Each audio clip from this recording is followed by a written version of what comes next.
to Enchanting Folktales, a channel where we tell lots of stories that have moral values and keep you entertained. Thank you once more to my returning subscribers, and to my new viewers, thank you for watching. Today's story is about a young girl named Adaku. Adaku was a kind and loving girl. She felt that helping people and making them happy was the key to her own happiness. She had this overwhelming desire to help people at the expense of her own happiness.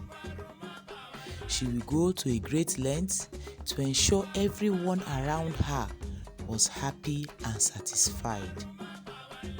So, from a young age, she would tirelessly assist her neighbors, her parents, her friends, her siblings, running around and lending a helping hand whenever they needed. She would spend hours preparing delicious meals for her family, meticulously attending to their every desires. Adaku's selfless nature earned her praise and admiration from her family and also from the villagers. As Adaku blossomed into a young, beautiful woman, her reputation for selflessness grew, and she caught the attention of the son of Mazi Uchenna, Obinna.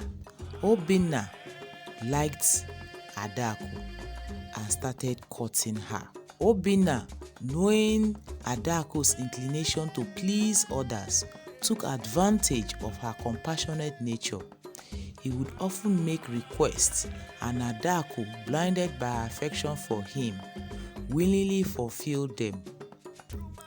When she came visiting, his sisters would exploit her willingness to serve, leaving their chores in Adaku's hand while they idly chatted away and gossiped. Adaku believed that by fulfilling their desires, Obinna would one day choose her to become his wife. She would quickly agree without a thought, helping them and doing things for them.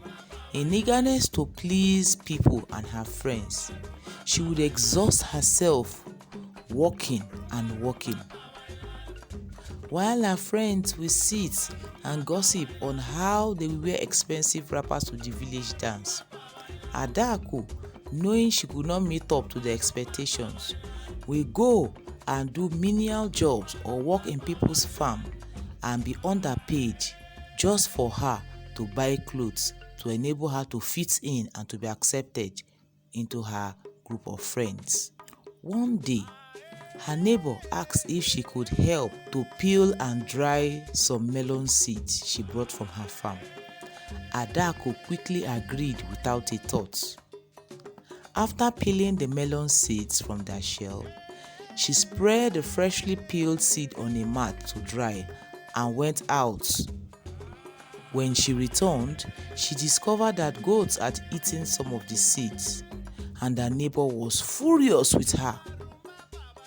The next day, Adaku decided not to dry the seed outside. Instead, she placed them in plates and put them in her neighbor's kitchen. Her neighbor, when she returned, saw that Adaku did not spread the seed outside under the hot sun. Her neighbor was very angry and accused Adaku of being a wicked girl, accusing her that she did not care for her melon seeds. After all, she did not force Adaku to peel them. This made Adaku very sad. Adaku thought that to be nice, polite, and hardworking, others would be nice, polite, and grateful to her. Very, very wrong. The more she gave, the more they took. The more she worked hard, the more she became tired and neglected. However, as time passed, the burden of constantly trying to please others grew heavy on Adaku's shoulder. She began to feel tired, drained, recognizing that despite her best efforts, it was impossible to satisfy everyone. She realized that she had neglected her own dream and desires. Now she felt empty and unfulfilled. One day, Adaku decided to seek the wisdom of an old woman known as Mama Nena. Mama Nena was a respected village elder who had seen many seasons and possessed a deep understanding of life's lesson. Adaku went to Mama Nena's house, and when she got there, she poured her heart out. She shared her struggles and emptiness that she felt despite her constant effort to please others. Mama Nena listened gently, her eyes sparkling with wisdom. Mama Nena placing a comforting hand on Adaku's shoulder, she gently spoke. My dear child, caring for others is indeed noble, but true happiness springs from within. You cannot pour from an empty cup. No matter what you do for people, you can never satisfy them. The more you do, the more they will expect. And if one day you stop, they will turn against you. It's time for you, Adaku, to discover what brings you genuine happiness and find your own paths in life. These words resonated deeply within Adaku. She realized that in her earnest quest to please others, she had lost touch of her own aspirations and what brought her joy. This time, she decided to find a way to say no to others and to start saying yes to her own needs. Later on, after a few days, Adaku fell very ill.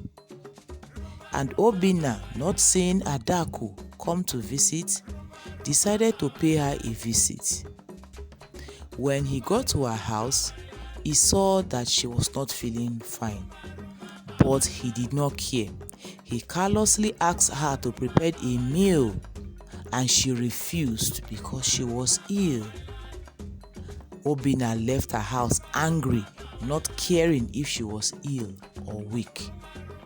Shocked and hurt by Obinna's lack of concern for her well-being, Adaku was sad. This time, a veil had lifted from her eyes. A few days later, she went to visit Obinna and witnessed Obinna with one of her friends, who was happily assisting him and his sisters with cooking and cleaning the house. When Adaku confronted Obinna, he coldly told her that he was no longer interested in courting her, and this made her heartbroken and in tears. Adaku left Obinna's house crying and walked back home. Along her way back home, still feeling sad, Adaku crossed paths with a group of artists. She noticed their love for their craft and the freedom of self-expression they had, and this ignited a spark within her. In that moment, Adaku decided to learn how to paint. She then immersed herself in painting. She painted vibrant and beautiful scenes of her village. While doing this, she poured her heart and soul into each brush stroke, infusing all her energy into it. She found inner peace, joy, and happiness as she painted, and she shared her paintings with others who came to see her work. Adaku finally realized that embracing her own passion, she could inspire and bring immense happiness to herself and to those who wanted to be happy. Throughout Adaku's journey, she learned a valuable lesson. She learned that true happiness could only be found in keeping true to oneself. She also learned that pleasing others at the expense of her own happiness was never fulfilling. She learned the hard way that pleasing others isn't the way to win their love and respect. No longer driven by the need to please others, Adaku dedicated herself to finding inner peace and purpose in her life. There are several lessons in this story, and if you learned one or two things from this story, let us know your opinion in the comment section below. Thank you for watching and thank you for listening. Please like, share, comment and subscribe to our channel, as this will help us grow our channel. See you in the next story. Bye.